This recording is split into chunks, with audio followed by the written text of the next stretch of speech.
एक समय की बात है, सुदूर दक्षिण में किसी प्रतापी राजा का राज्य था। राजा के 3 पुत्र थे। एक दिन राजा के मन में आया कि पुत्रों को कुछ ऐसी शिक्षा दी जाए कि समय आने पर वो राजकाज संभाल सके।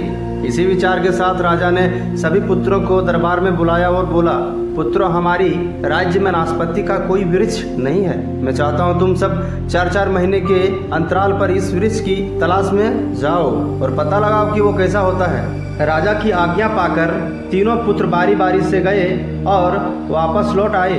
सभी पुत्रों के लौट आने पर राजा ने पुनः सभी को दरबार में बुलाया और उस पेड़ के बारे में बताने को कहा। पहला पुत्र बोला, पिताजी, वह पेड़ तो बिल्कुल टेढ़ा मेढ़ा और सूखा हुआ था। तभी दूसरे पुत्र ने बीच में ही रोकते हुए कहा, नहीं नहीं, वो बिल्कुल हरा भरा था, लेकिन शायद उसमें कुछ कमी थी क्योंकि उस पर एक भी फल नहीं लगा था। फिर तीसरा पुत्र बोला, भैया, लगता है आप भी कोई गलत पेड़ देख आए, क्योंकि मैंने सचमुच नाशपाती का पेड़ देखा।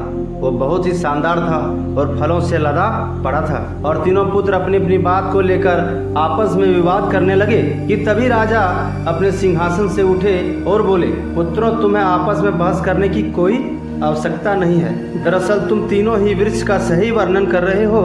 मैंने जानबूझकर तुम्हें अलग अलग मौसम के अनुसार भेजा था।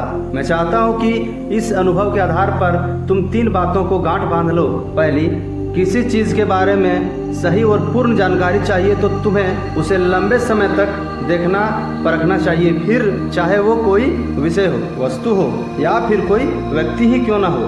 दूसरी, हर मौसम एक सा नहीं होता। जिस प्रकार वृक्ष मौसम के अनुसार सूखता, हरा भरा या फलों से लदा रहता, उसी प्रकार मनुष्य के जीवन में भी उतार चढ़ाव आते रहते हैं। अतः अगर तुम कभी भी बुरे दौर से गुजर रहे हो तो अपनी हिम्मत और धैर्य बनाए रखो, समय अवश्य बदलता है। और तीसरी बात, अपनी बात को सही मानकर उस पर अड़े मत रहो, अपना दिमाग खोलो और दूसरों के विचारों को भी जानो। यह संसार ज्ञान से भरा पड़ा है, चाहकर भी तुम अकेले सारा ज्ञान अर्जित नहीं कर सकते। इसलिए भ्रम की स्थिति में किसी ज्ञानी व्यक्ति से सलाह लेने से संकोच मत करो।